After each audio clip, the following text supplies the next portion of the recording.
Bonjour et bienvenue au troisième jour du camp de carrière 2026 où vous découvrirez comment transformer les défis en tremplin pour votre croissance personnelle et professionnelle. Veuillez noter que cette session sera offerte en anglais et en français simultanément.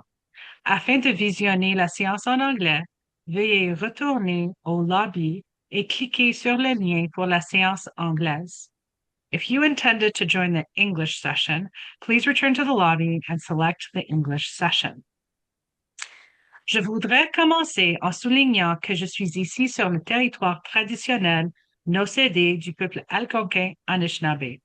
Les peuples algonquins vivent sur ce territoire depuis des temps immémoriaux et je vous encourage toutes et tous à reconnaître le territoire sur lequel vous vous trouvez également.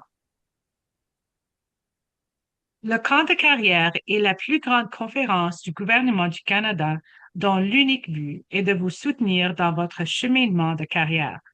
Au fur et à mesure que nous progressons dans la séance d'aujourd'hui, veuillez partager vos questions en utilisant le bouton Questions et réponses dans la langue officielle de votre choix. Vous pouvez voter pour les questions que vous voulez poser en cliquant sur le bouton Pouce en l'air ou Thumbs up. Comme toutes les séances du RGFF, celle-ci sera enregistrée afin que vous puissiez consulter les enregistrements et les enseignements plus tard. En plus des enregistrements sur notre chaîne YouTube, nous proposons cette année une autre façon d'apprendre. Une série de balados des séances du camp de carrière. Après le CDC, les balados seront disponibles sur Spotify et Apple Podcasts. Nous aimerions également souligner que les présentations PowerPoint de chaque séance sont disponibles sur notre page Wiki afin que vous puissiez les suivre à votre rythme et améliorer votre expérience d'apprentissage. All right. Je m'appelle Natty Hamzaoui et je serai votre modératrice durant cette séance. Avant de commencer, nous avons quelques questions de sondage rapide. Il ne s'agit pas d'un test et ce n'est pas obligatoire, mais toujours le fun d'y participer. À quel point connaissez-vous le concept de sécurité psychologique au travail? Très bien, assez bien. J'en ai entendu parler, mais je n'en sais pas beaucoup. Pas de tout. Oh, les résultats.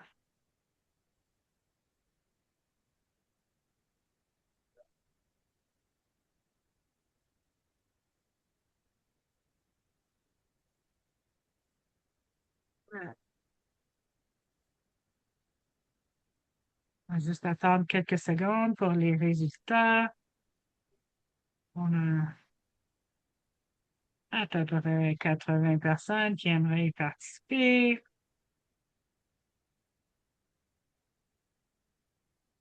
OK, on a des résultats très intéressants. Donc, euh, plus que la moitié, ouais, presque à peu près 70% n'ont ni entendu parler, ou n'en savent pas beaucoup, ou pas de tout. Donc, aujourd'hui, ça serait intéressant, une bonne opportunité d'apprendre. Donc, vous êtes dans la bonne place.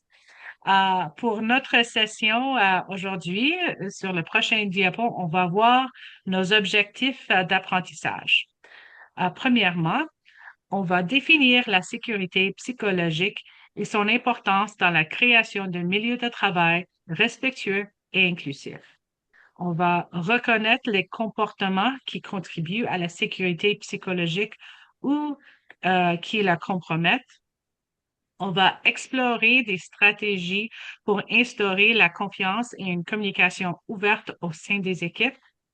Et dernièrement, on aimerait identifier les actions et les attitudes personnelles qui favorisent un environnement psychologique sécurisant.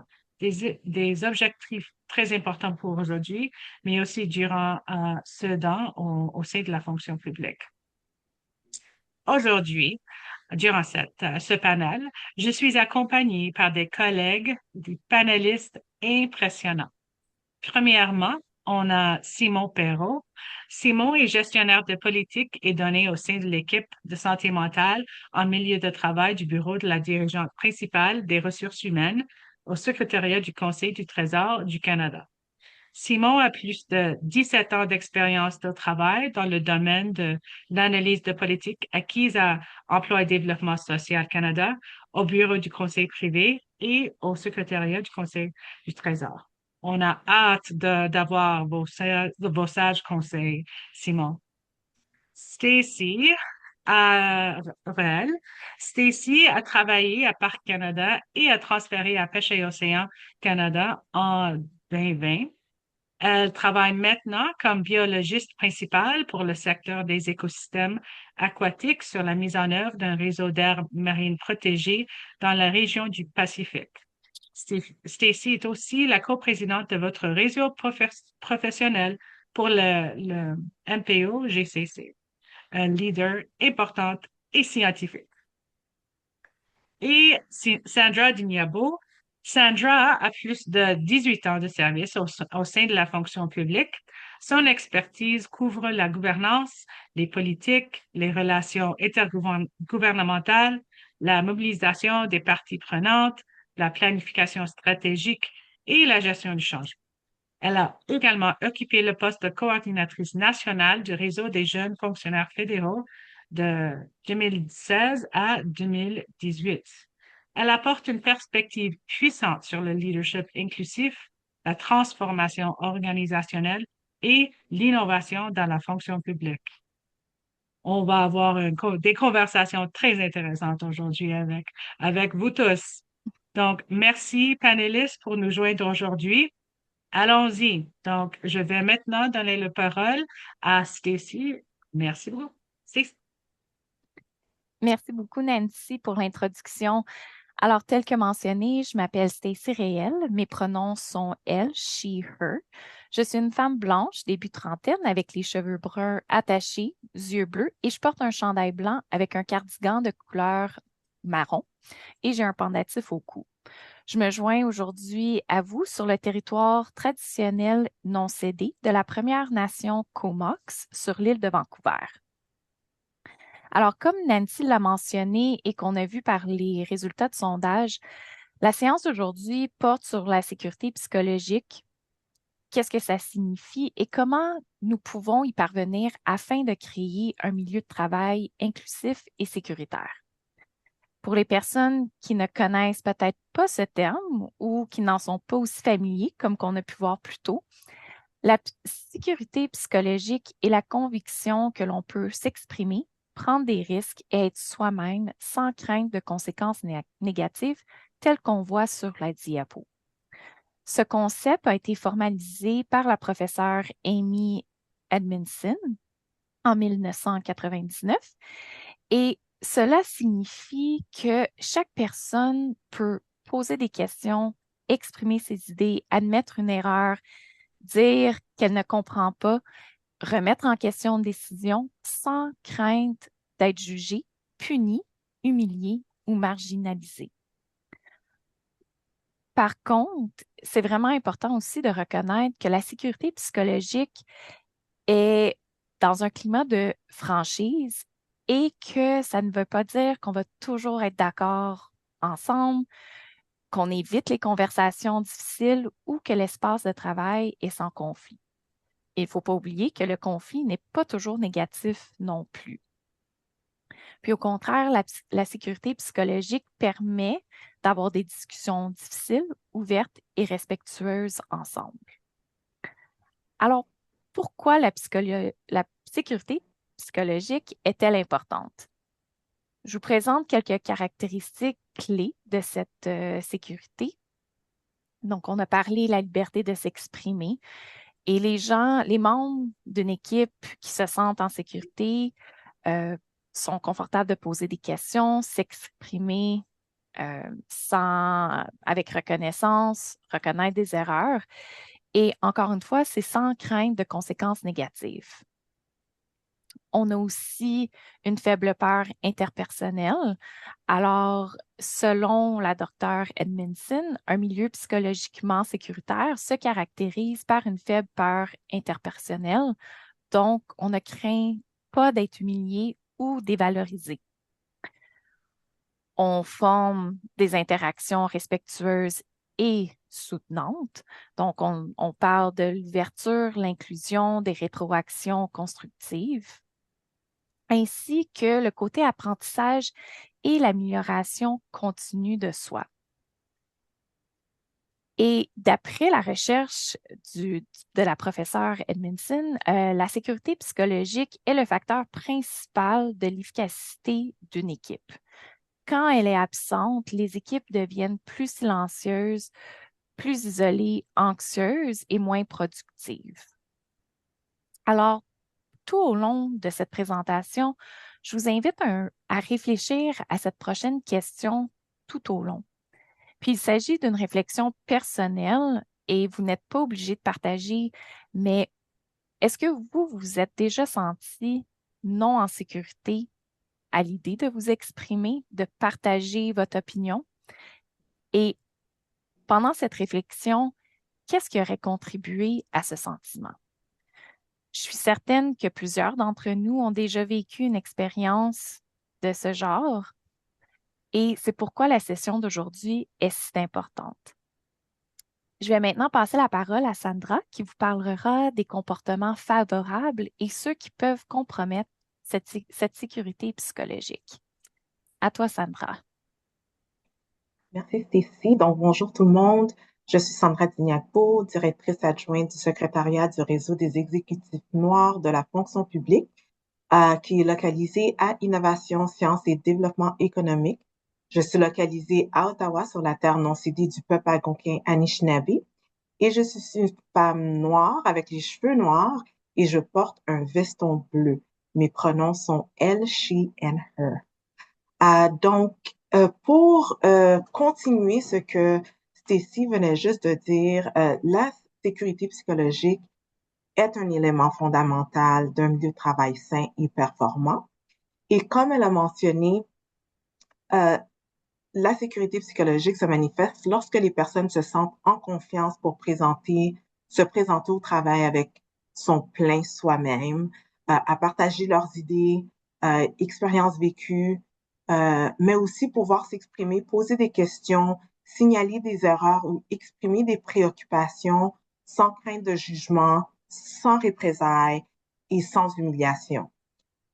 Lorsque les personnes se sentent obligées de se censurer ou de laisser une partie d'elles-mêmes à la porte pour être acceptées au travail, ça entraîne des coûts humains et organisationnels importants. Sur le plan humain, ça entraîne une fatigue émotionnelle, une perte de motivation, d'engagement ou de sentiment d'appartenance et un risque plus élevé d'épuisement professionnel. Et sur le plan organisationnel, on peut constater une diminution de la confiance et de la collaboration au sein des équipes qui va causer une performance affaiblie, mais aussi une augmentation du roulement personnel et des difficultés de retention. Donc, il y a certains comportements parfois banalisés qui peuvent avoir un impact négatif important sur la sécurité psychologique, comme par exemple les interruptions fréquentes. Certaines personnes sont régulièrement coupées lorsqu'elles parlent et ça envoie le message que la parole de cette personne-là n'est pas importante. Donc, cette personne va souvent éviter de prendre la parole, même lorsqu'elle a de bonnes idées ou des préoccupations pertinentes. Et elle peut aussi hésiter à poser des questions, à exprimer des désaccords ou même à soulever des enjeux ou des risques importants. Ce silence devient une stratégie de protection pour l'individu, mais il est aussi destructeur pour l'équipe parce qu'il nuit au résultat et crée un risque réel. Comme par exemple, au moment d'une prise de décision au niveau de la haute gestion, par exemple, la haute gestion n'aura sûrement pas toute l'information nécessaire pour faire une prise de décision informée sur un certain sujet parce que quelqu'un a dû se censurer. Il y a aussi le sarcasme. Tu sais, des commentaires sarcastiques qui sont souvent couverts d'humour, on les connaît, euh, ça peut créer un climat d'insécurité et de méfiance.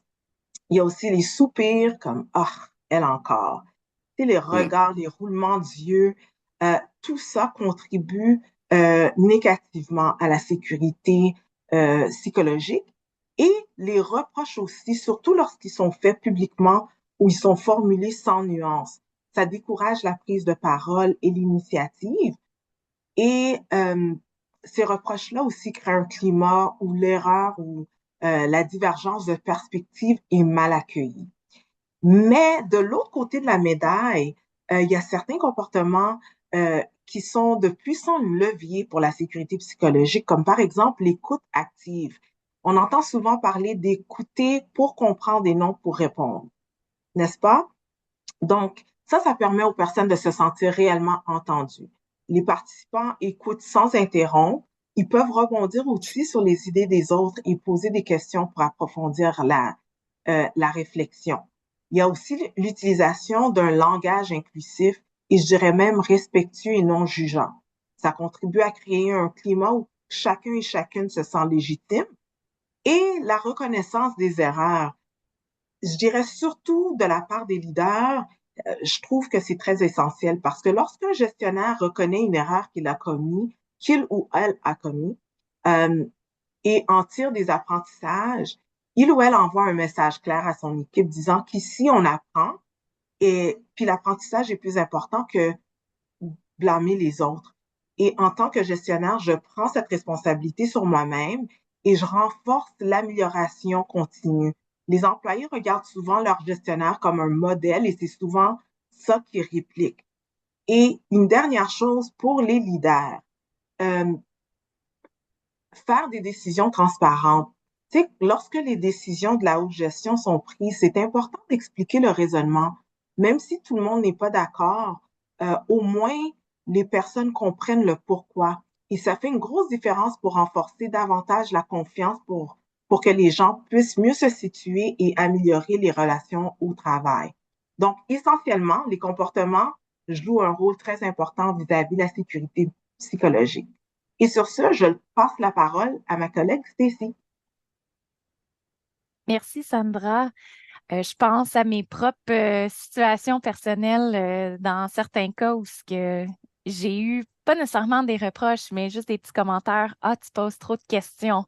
Ça fait partie de cette sécurité psychologique qui, c'est peut-être des petites actions ou certains commentaires, mais ça fait une différence dans comment qu'on se ressent dans la situation. Alors, pour renforcer les comportements et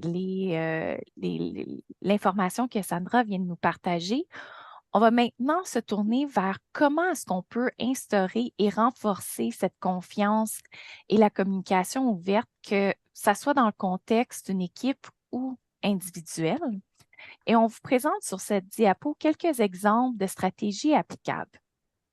Alors, certaines pratiques, alors on fait faire preuve d'ouverture, de curiosité, sans porter de jugement, utiliser un langage inclusif, puis faire de ceci la norme dans votre équipe, mais même en tant que gestionnaire ou de chef d'équipe avec vos employés, vos collègues. Puis, ça envoie le message que ces points de vue différents sont attendus et non punis. On veut aussi, par exemple, réagir de façon constructive à cette prise de risque, à ce risque de lever sa main et poser une question, reconnaître qu'on a fait une erreur. Euh, Juste ça, des fois, cette curiosité d'en apprendre, comme j'ai dit, sans porter de jugement, ça fait en sorte que ça forme cette relation un petit peu plus proche entre collègues ou entre gestionnaire et employés. Aussi, renforcer le but commun et avoir des attentes claires. Alors, c'est important, surtout sur le côté des attentes, ça amène à la réussite du but commun de l'équipe, du projet, la collaboration entre coéquipiers, entre collègues et la résilience.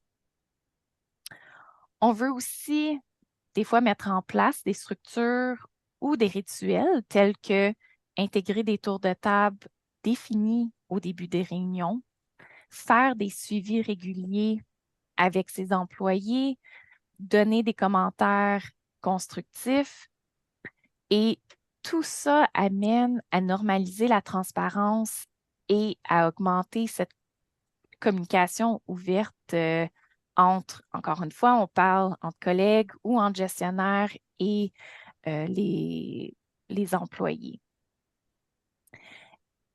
Et aussi, qu'est-ce qui est vraiment important, c'est de modéliser le fait que toute personne peut se tromper. Et ça revient à la base de cette sécurité psychologique d'être capable de dire, je me suis trompée, j'ai besoin de votre aide, peu importe le niveau de gestion qu'on se situe.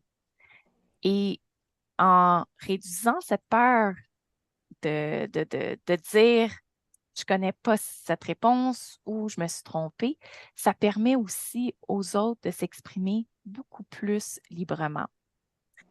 Alors, une autre réflexion pour vous, parmi ces stratégies, en avez-vous déjà utilisé ou lequel aimeriez-vous mettre en œuvre dans votre propre travail de tous les jours, individuel ou professionnel? Je passe maintenant la parole à Simon.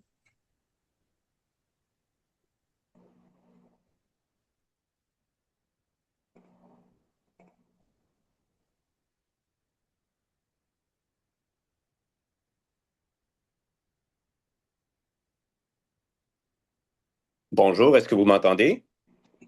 Oui, ça va. Oui, Oui. bon, tant, tant mieux.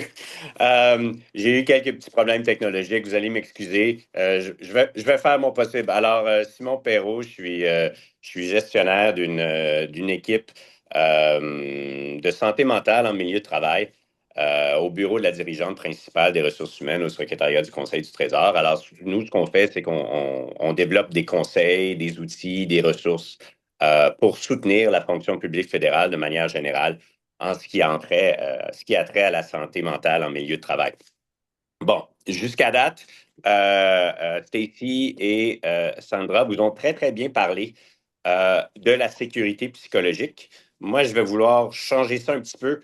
C'est certain que la sécurité psychologique, c'est très important, voire essentiel.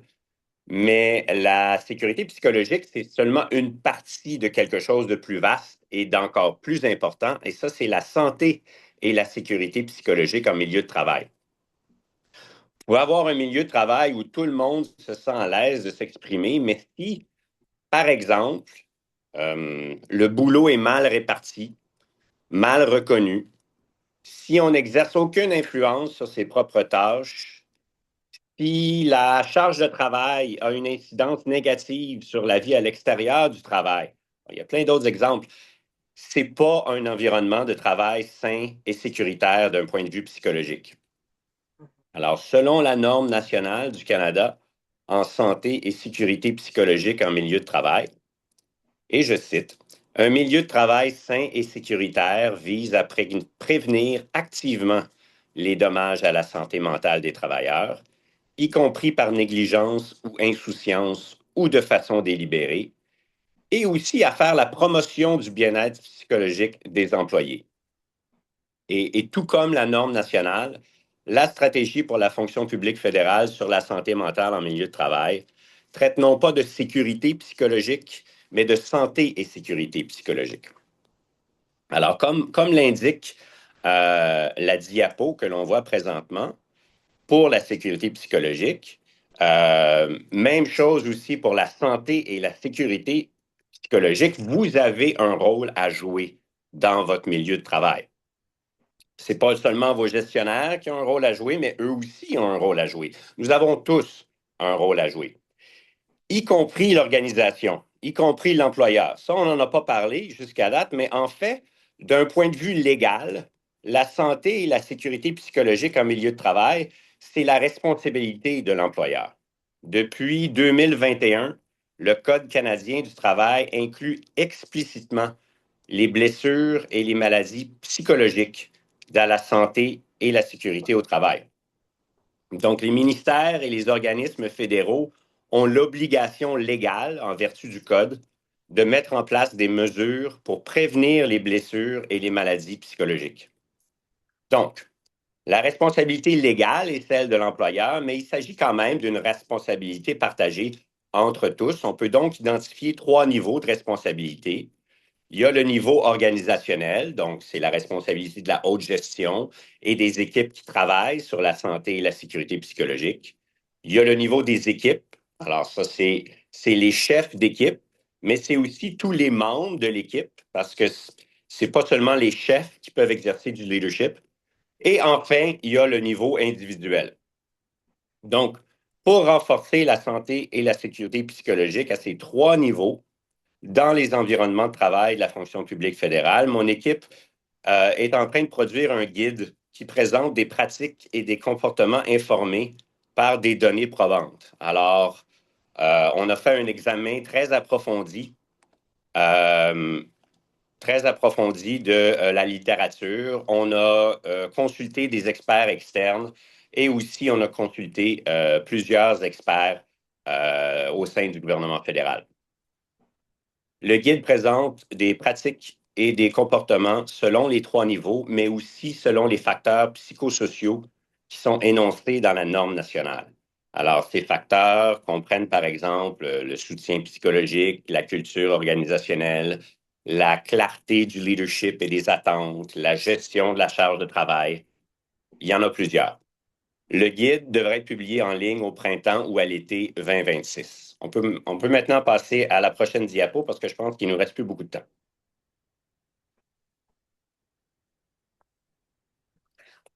Alors, la santé et la sécurité psychologique, c'est souvent non pas ce que l'on fait, mais comment on le fait. Alors, dans le scénario sur la diapo, que fait le chef d'équipe? Il rejette une préoccupation. Bon, le mot rejeter, évidemment, est problématique. On ne devrait jamais rejeter une préoccupation, mais le chef d'équipe pourrait très bien exprimer son désaccord ou décider de considérer cette préoccupation à un autre moment donné. Et ça serait tout à fait correct. Ça dépend de la façon dont c'est fait. Alors, j'aimerais maintenant reprendre le scénario, si vous voulez bien, puis lui ajouter quelques détails en proposant 2 versions différentes. La première qui serait néfaste à la santé et la sécurité psychologique, et la deuxième qui favoriserait la santé et la sécurité psychologique.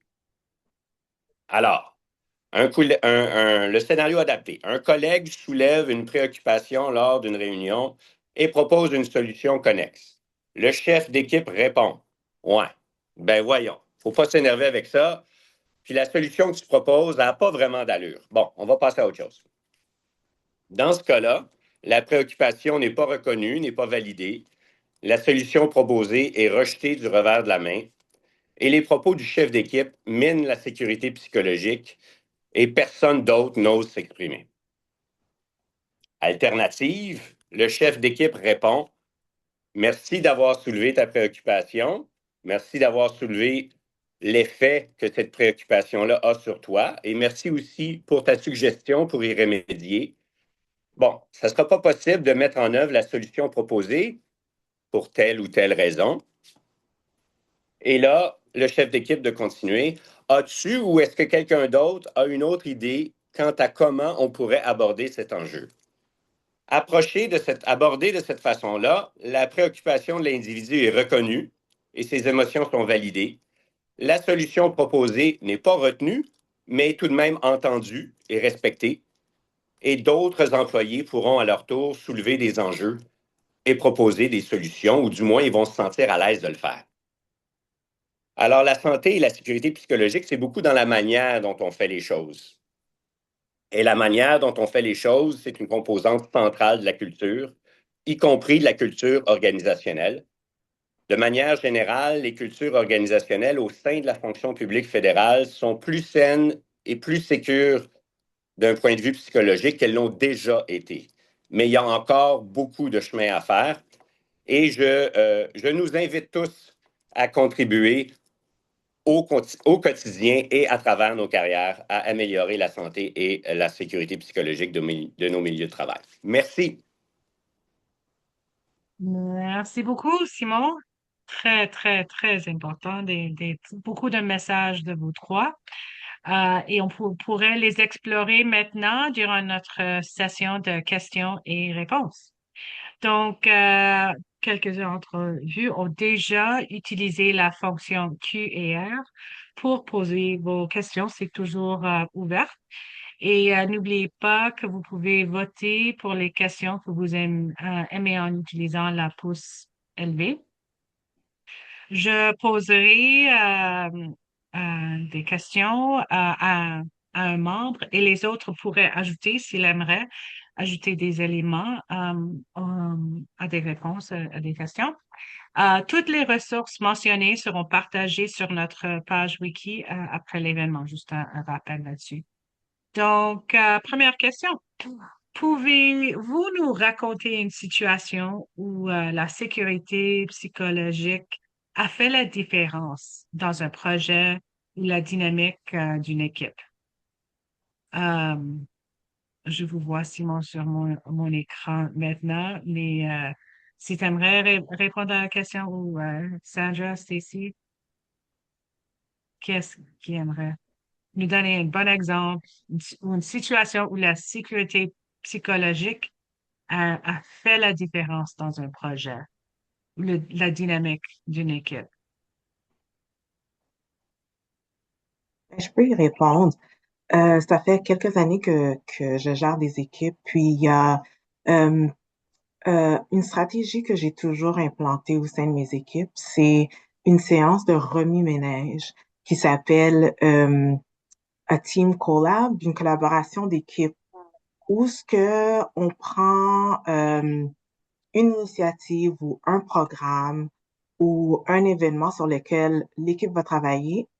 Puis, on demande à tout le monde de, de partager leurs idées, leurs conseils concernant la façon qu'on va s'y prendre pour la mise en œuvre de cet événement, de cette initiative ou programme. La règle qu'on implante, c'est vraiment le respect mutuel les uns envers les autres. Il n'y a aucune idée qui il y a pas de limite pour les idées qui sont partagées. Par contre, ils doivent être partagés avec respect. Ils doivent être partagés avec une mentalité d'inclusion.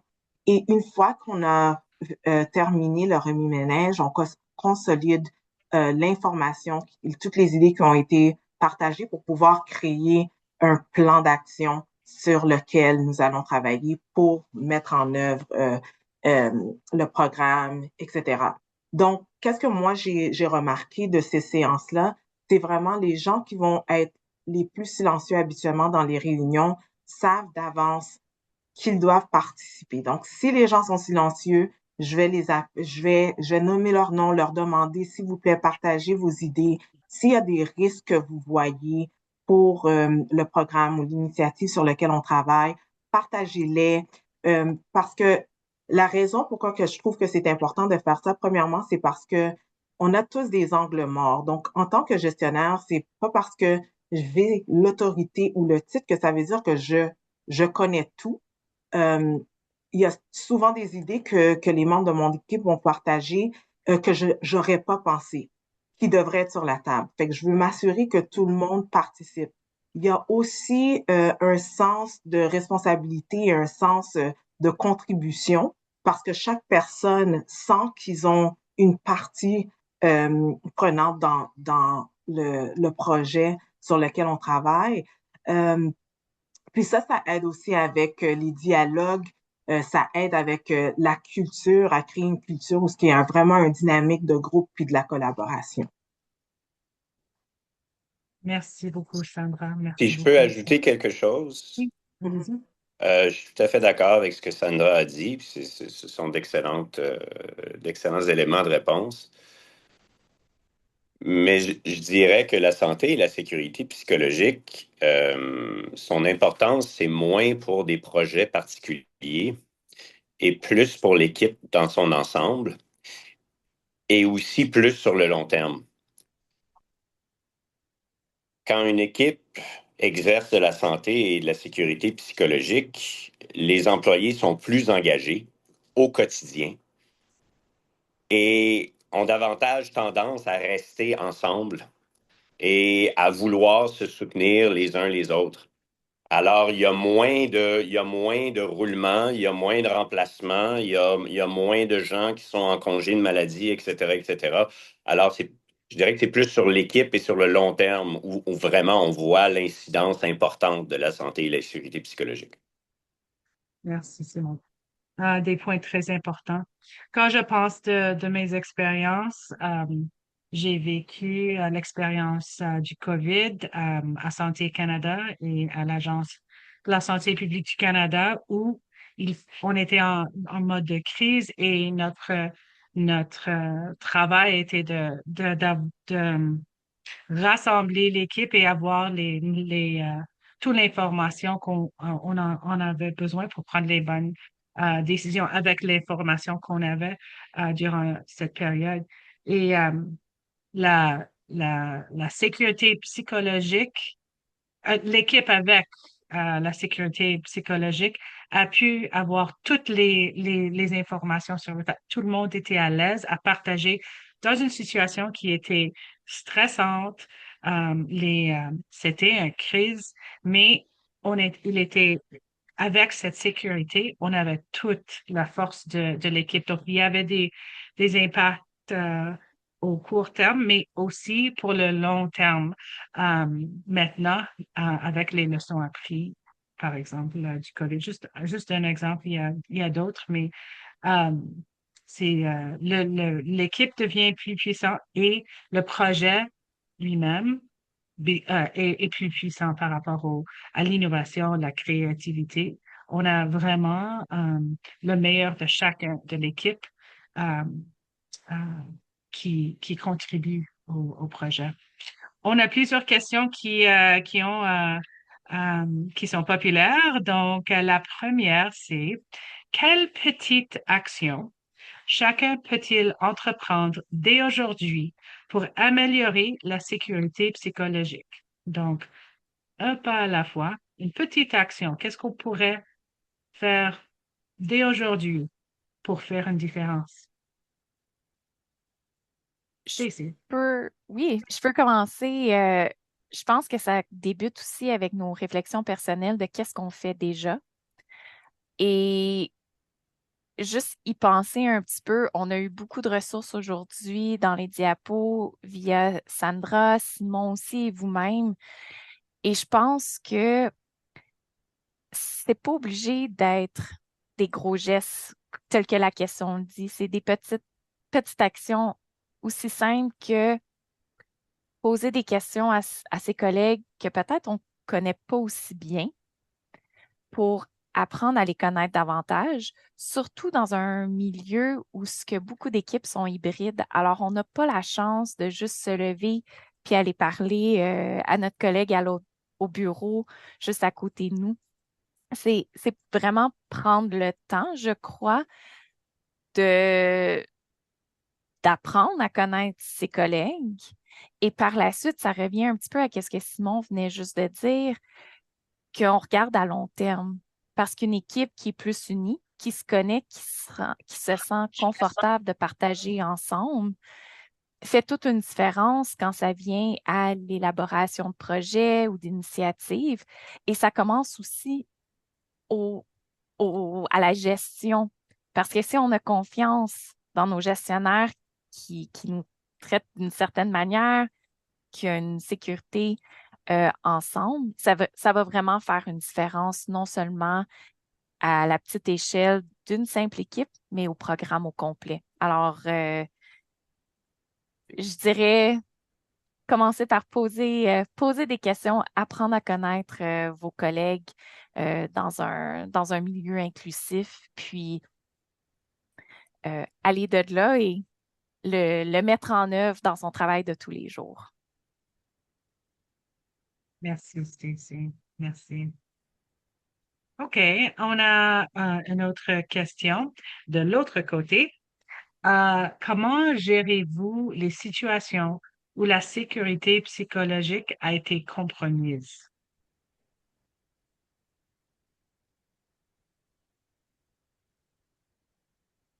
Hmm.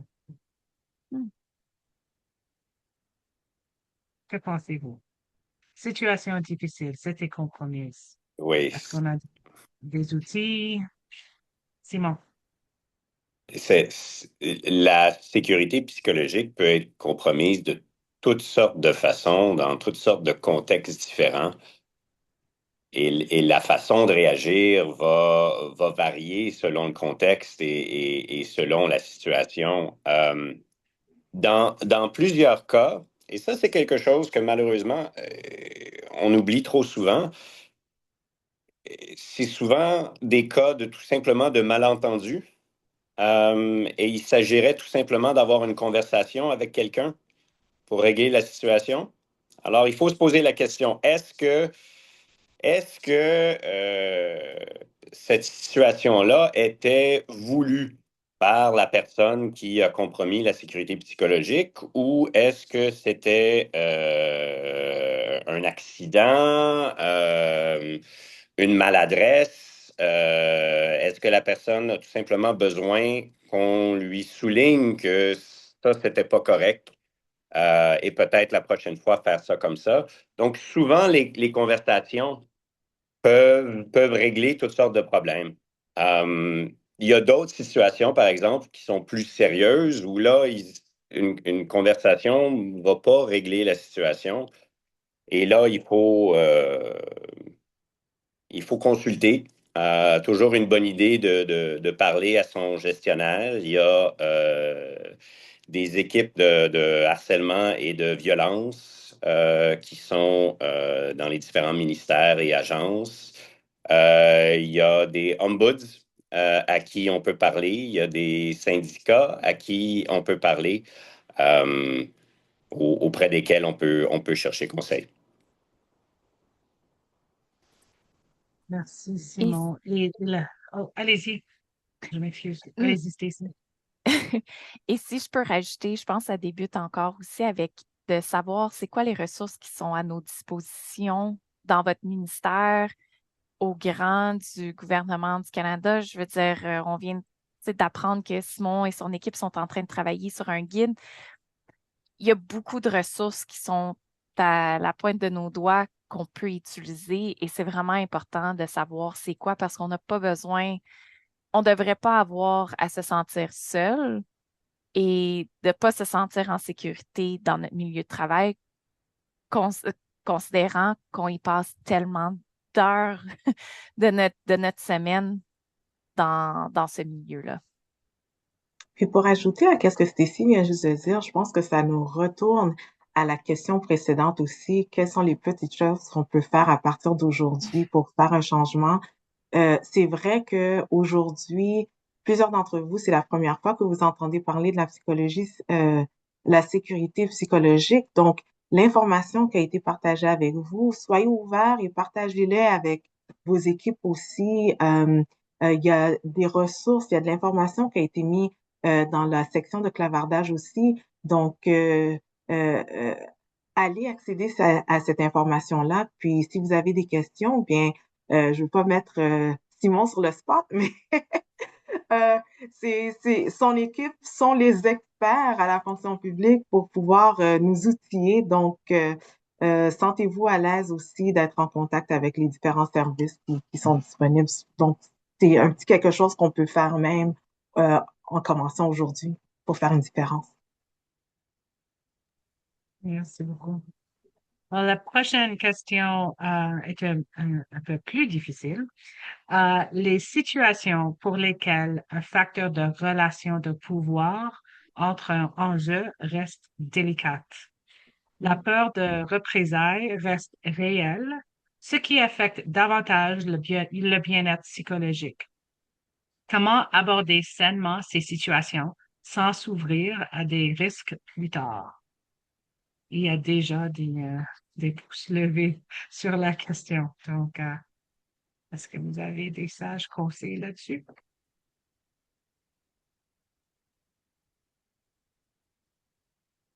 Des situations où il y a le facteur de relation de pouvoir et la peur Oui. de représailles. Je Simon. pense que... Oh, Oh, non, vas-y, Simon. OK, merci. bon, encore une fois, c'est très contextuel. Euh, il y a toujours possibilité de parler à d'autres personnes. Il peut y avoir possibilité de parler à d'autres personnes si c'est une personne en situation d'autorité en particulier qui est à l'origine de la crainte de représailles.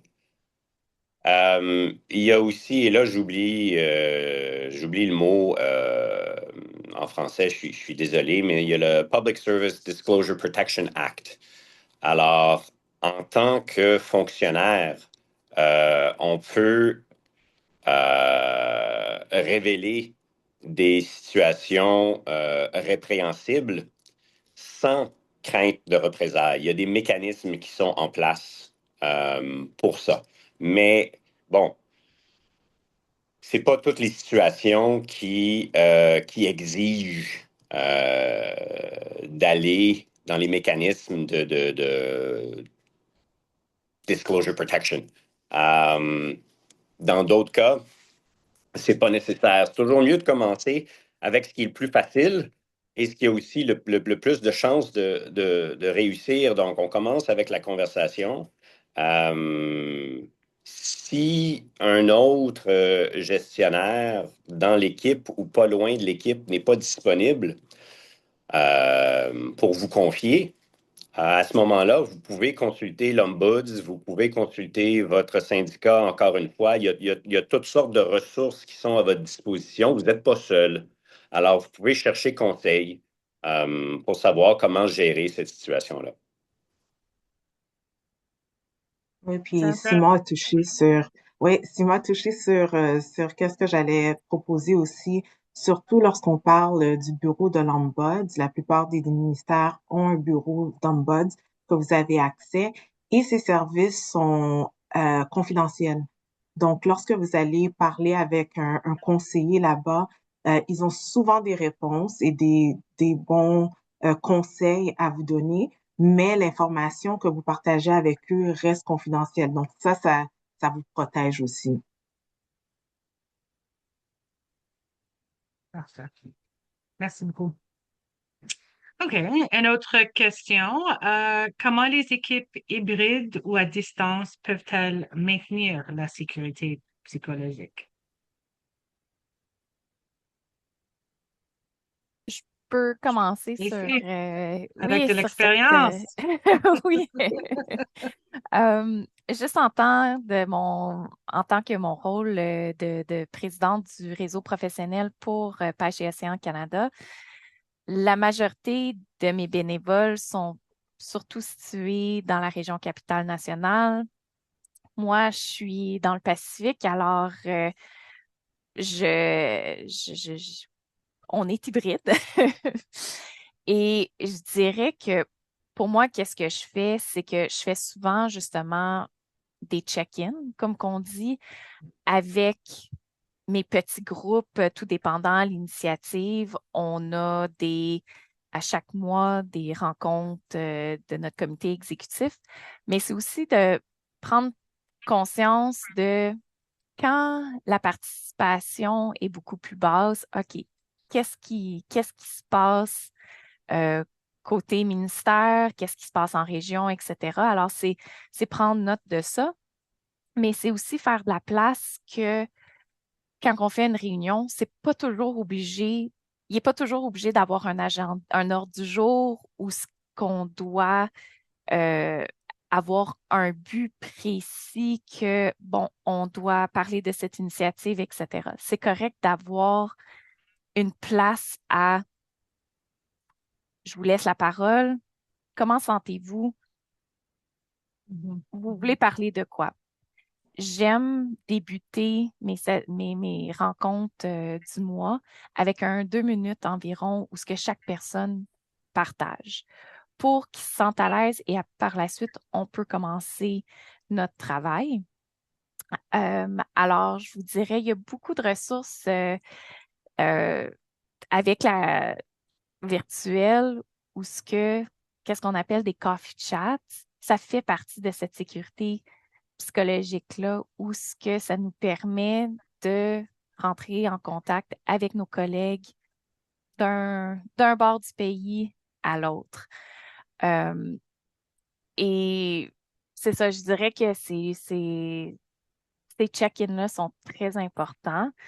Et même des fois, c'est simplement envoyer un message sur Teams, clavarder un petit peu, savoir comment la personne va, comment vont les projets qui travaillent dessus. C'est se rappeler des petits détails, des fois, malgré tout notre travail qu'on a. C'est ces petites attentions-là à porter à nos collègues aussi. Mhm. Excellent. Oui, je suis en accord avec Stacy, puis je voulais seulement ajouter quelque chose qui peut sembler très banal aussi, parce que je travaille avec une équipe hybride aussi. C'est, on tente, habituellement, on se concentre toujours sur la RCN, puis on Mhm. va avoir des événements en présentiel et on oublie nos collègues qui sont en région. Fait que prendre euh, s'assurer que qu'on est inclusif, qu'on n'oublie pas ceux qui sont en région. Et une autre chose que j'ai remarqué qui a causé des défis dans le passé, c'est les heures. Tu sais, Stacy, elle est dans Mhm. l'Ouest. Si j'ai une réunion à 9 heures du matin, l'heure de l'Est, elle est encore au lit. Donc, essayez d'organiser vos réunions après-midi pour que, pour que les gens dans l'Ouest puissent y participer, mais prenez aussi conscience que les gens dans l'Est ont une heure ou deux de plus que ceux dans l'Est. Fait que c'est toute une coordination, mais une fois que vous prenez sens de ça, ça aide à créer une inclusion puis de l'engagement aussi au sein de l'équipe. Et si je peux rajouter à ça, justement, de la perspective régionale, c'est pas banal du tout. Ça fait tellement une différence. J'ai habité à Terre-Neuve, j'habite maintenant dans l'Ouest.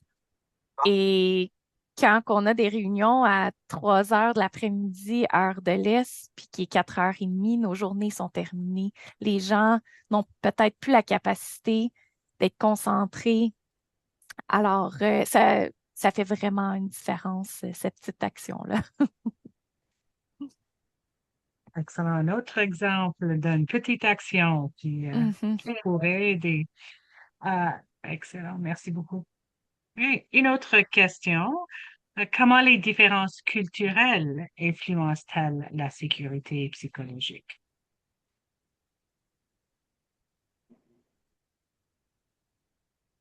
Qu'est-ce qui, comment c'est des différences culturelles pour engager la diversité de nos équipes? Ben, je peux y aller.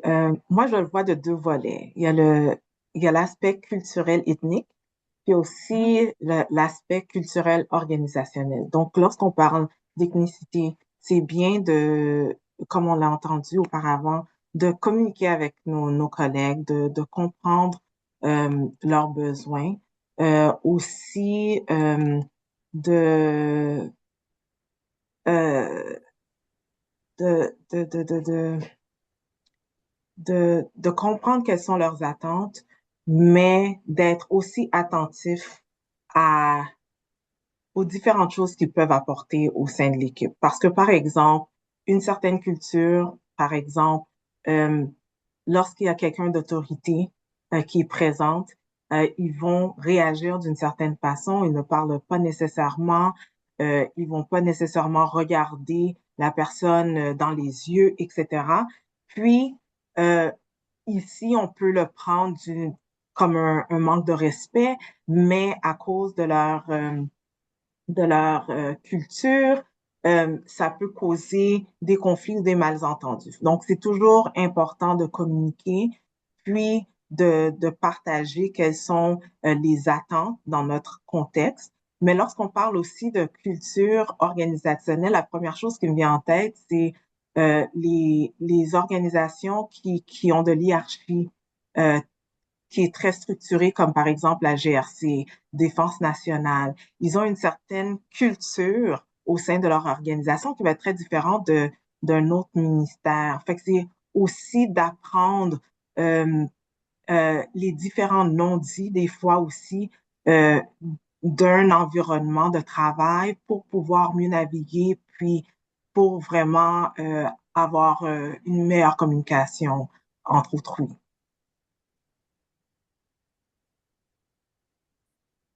Merci, Sandra.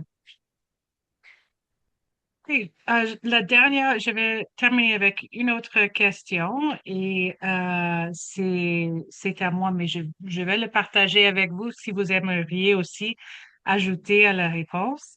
Donc, du côté de la haute direction, qu'espérez-vous que tous les dirigeants du gouvernement du Canada fassent pour créer des lieux de travail psychologiquement sûrs? Donc, très bonne question. Je dirais la première chose est de perfectionner l'art de l'écoute active.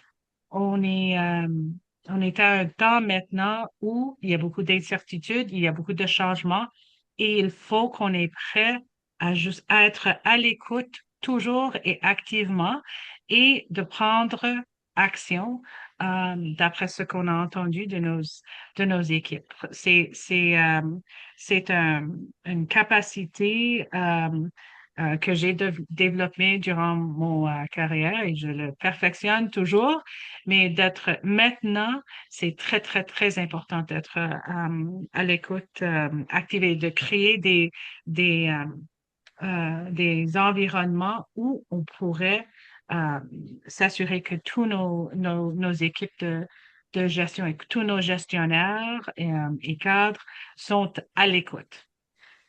Euh, Deuxième chose, je dirais euh, le leadership avec authenticité est très, très, très important. On est tous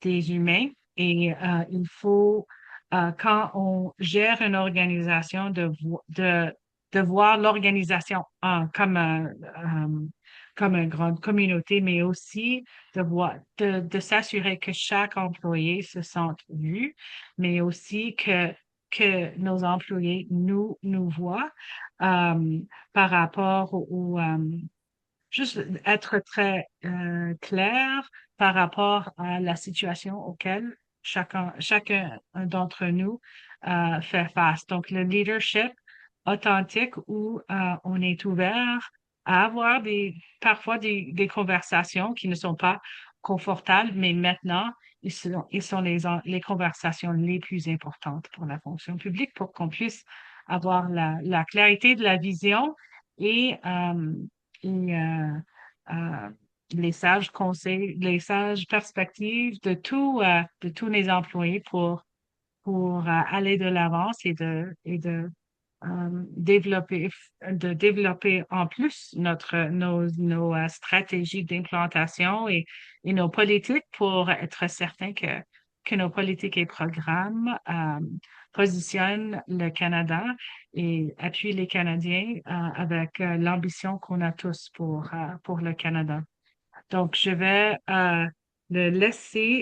terminer notre session de questions avec cette question. Sauf si Stacy, Simon, Sandra, vous avez d'autres éléments que vous aimeriez ajouter à la réponse. Stacy? Si je peux juste dire rapidement, moi, il me reste encore plusieurs années à ma carrière. Ça fait moins de 10 ans que je suis dans la fonction publique. Alors, je veux faire partie de ce changement-là. Et justement, c'est ça qu'on veut voir, c'est les gens de la haute direction tels que vous à être ouverts à cette authenticité, à l'écoute active. Alors, c'est ça, justement, ce changement-là. Parce que comme j'ai mentionné plus tôt, on a tous un droit de se sentir en sécurité dans Mhm. notre milieu de travail. Sandra? Moi, sur tout ça, j'aimerais aussi rajouter que ça serait bien que la haute gestion, la haute direction prenne à cœur l'appel à l'action du greffier sur l'antiracisme, l'inclusion et l'accessibilité et qu'on puisse vraiment créer un environnement inclusif pour tous. Mais je suis d'accord avec tout Merci. ce que vous avez dit. Merci, Sandra. Simon, un dernier mot? J'aimerais voir la haute gestion investir davantage de temps et de ressources à l'identification et l'atténuation des risques psychosociaux organisationnels. Parce que la santé mentale en milieu de travail, c'est pas juste une question individuelle, c'est aussi une question organisationnelle. Merci beaucoup. Sandra, Stacy, Simon, vous êtes une mine de connaissances.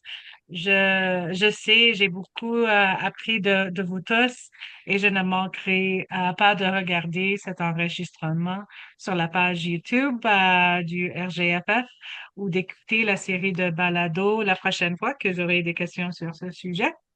Nous avons une dernière question de sondage. Les résultats de ce sondage ne seront pas communiqués, mais on aimerait voir les réponses. Donc, cette séance a-t-elle été un bon usage de votre temps? Oui, non, non ou je ne sais pas. Merci de vous être joints à nous aujourd'hui. Joignez-vous à nous jeudi à 13 heures pour le coup d'envoi de la dernière journée du camp de carrière. Jeudi, nous discuterons de la manière de favoriser l'innovation, l'adaptabilité et la réflexion tournée vers l'avenir. Si vous n'avez pas eu la chance de parler aux différents exposants plus tôt dans la journée, vous pouvez toujours consulter les kiosques statiques et les ressources. Et si vous voulez en savoir plus sur les différents réseaux et communautés, nous vous encourageons à communiquer avec leurs représentants. Les ressources sont disponibles sur la page wiki et l'enregistrement de cet événement sera disponible sur notre chaîne YouTube. Un gros merci et bon après-midi. Merci tout le monde.